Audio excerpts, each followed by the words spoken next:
Boris Faingola tiene una distribuidora de libros, Aletea, que bueno, justamente nos permite acceder a una cantidad de libros de varias partes del mundo. No es un tema fácil, lo vamos a estar hablando con él. También preside un organismo internacional de editores y es fanático de los Beatles. Y no sé, en el caso de él, ¿qué fue la pasión? Si fue primero los Beatles o los libros.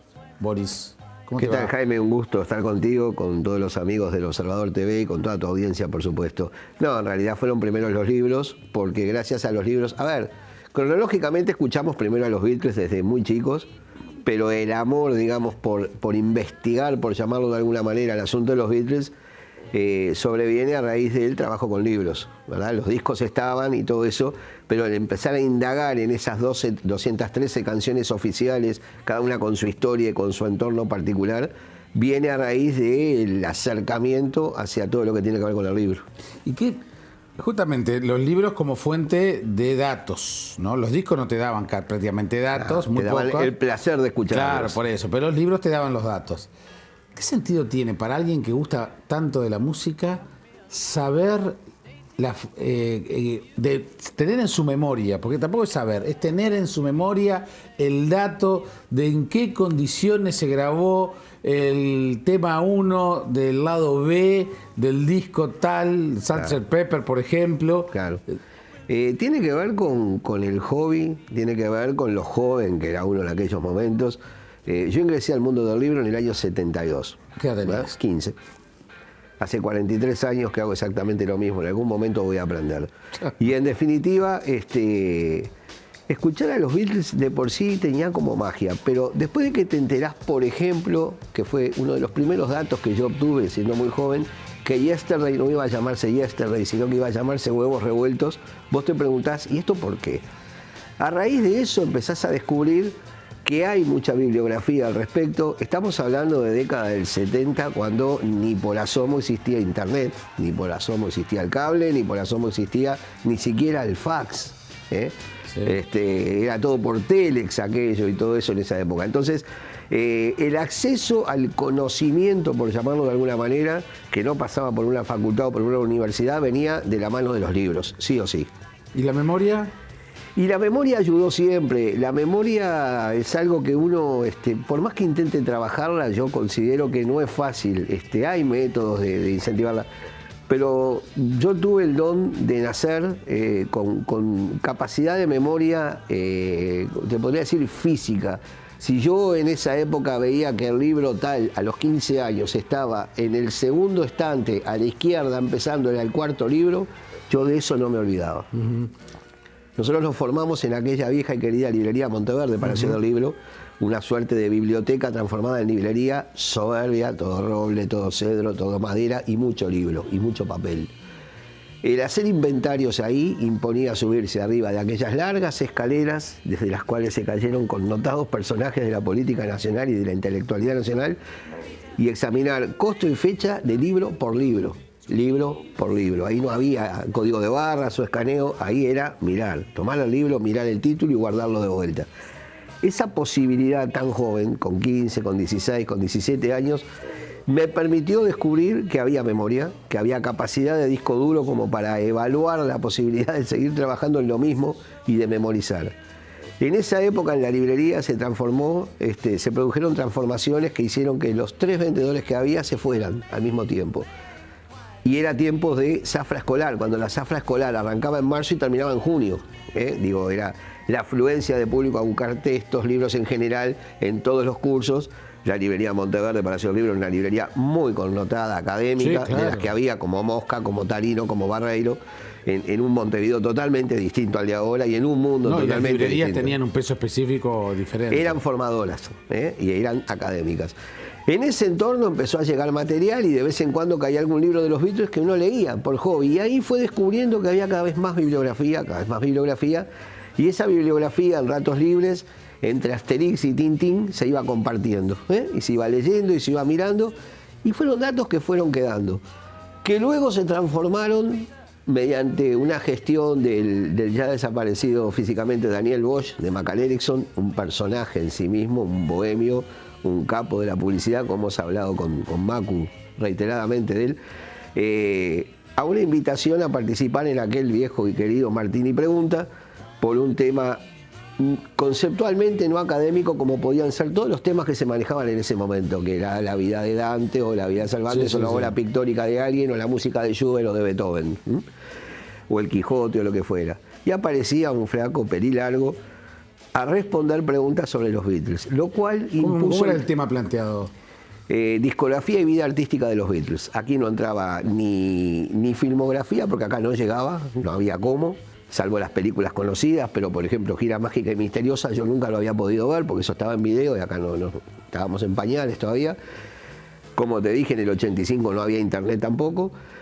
Y tampoco tenía que ver con la vida personal, de cuántas mujeres tuvo cada uno, con quién se casó, con todo esto, digo, sino con lo que hacía a la vida artística y a la discografía oficial, porque no oficial o pirateada o robada de archivos o de sesiones de grabación, hay cientos de miles de temas, de pedacitos de temas, de canciones que inesperadamente en algún momento cantaron los Beatles. Y ahí surgió un poco el volver a releer. La conducción ahí era de... Rodríguez Taveira. Homero Rodríguez Taveira. Y el jurado era Carbone. Alfonso Carbone. Un máster, un pope. Hasta el día de hoy uno Chile, se deleita, en Chile, leyéndolo allí gracias a las ventajas que ofrece Facebook, que bien utilizado es una herramienta fundamental de comunicación en la gente. Uno se deleita escuchando las crónicas y las cronologías que hace Alfonso en todo lo que tiene que ver con el mundo de la música en general, porque no es solamente la música moderna o los Beatles. Y un programa de preguntas y respuestas que apela al tema de la memoria, como yo decía, ¿sirve? Se los ha cuestionado, ¿no? Claro, yo no sé. ¿A ti cuánto te sirvió? Si contribuye, ¿O cuánto crees a ver, acá juega Andy Warhol, yo lo dije toda la vida, son los 15 minutos de fama, ¿no? Estamos en un país chico donde prácticamente todos nos conocemos con todos. Bueno, para muchos te conocimos ahí, yo estaba en San José. Te da la notoriedad del momento, te sirve como estímulo desde lo personal, porque a uno le gusta ganar a lo que haga, ¿no? Digo, si jugás a la bolita no te gusta perder. Pero después, en cuanto a servir como tal, es un diploma que te llevas y le terminás contando a tus hijos primero y a tus nietos, ojalá algún día después. Y no mucho más que eso. Digo, no es el pergamino, yo gané, no, en absoluto. Digo, Lo que pasa es que eran pruebas exigentes, ¿no? Eran pruebas exigentes en un momento exigente. Estábamos en el año 85, apenas retomada la democracia del país. Yo participé entre mayo y octubre.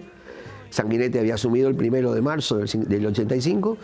Y en definitiva había un país que luchaba por cambiar. Y yo vi la perspectiva desde el lado de un joven entrando por la ventana de un programa culto, entre comillas.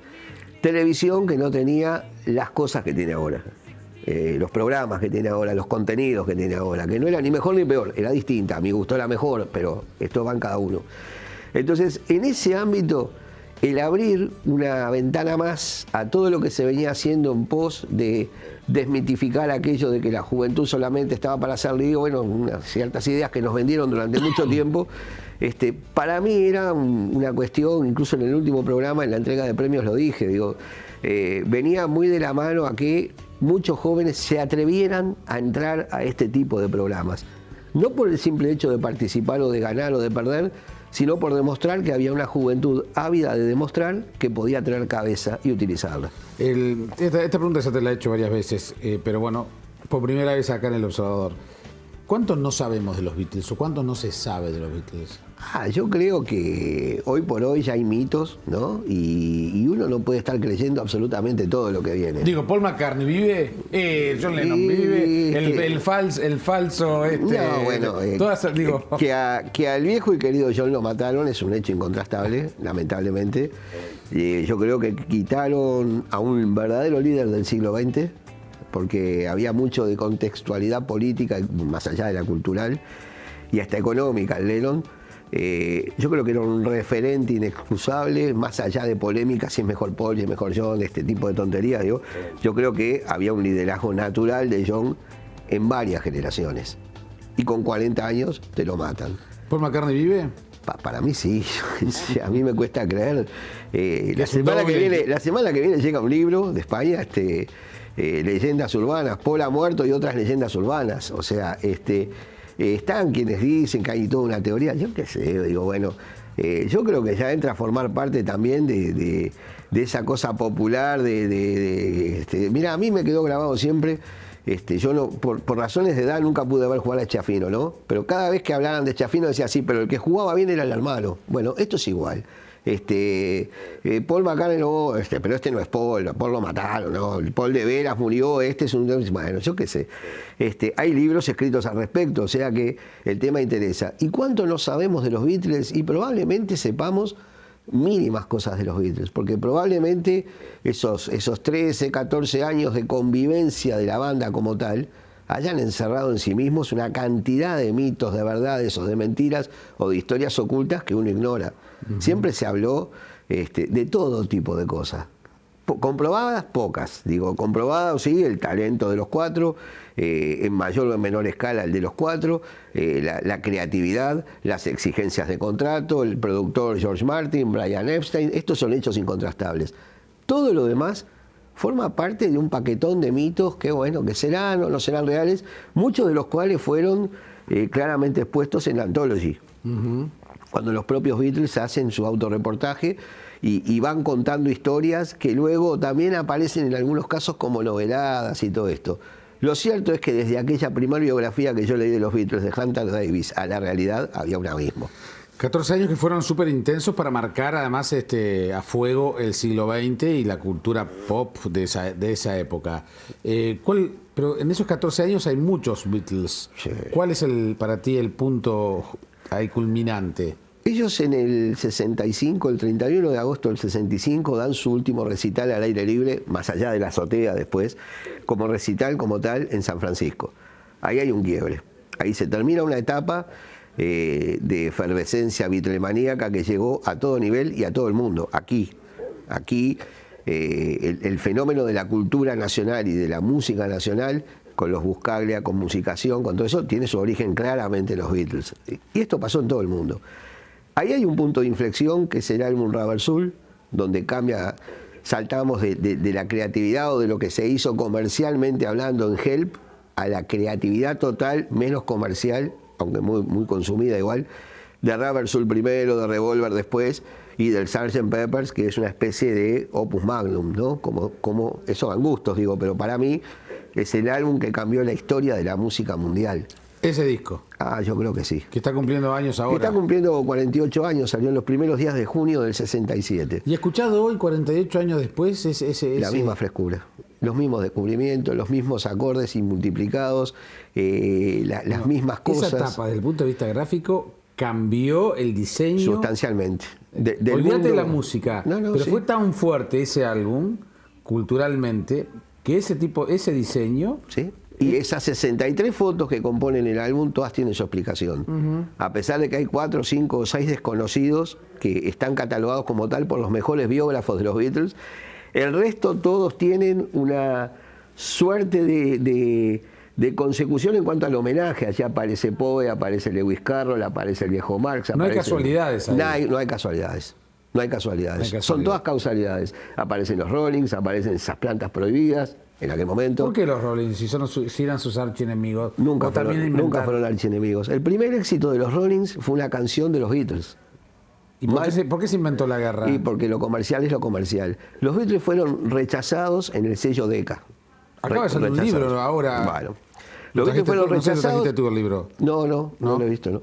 Los Beatles fueron rechazados en el sello Decca. Por supuesto que a ese productor que lo rechazó lo echaron de Inglaterra.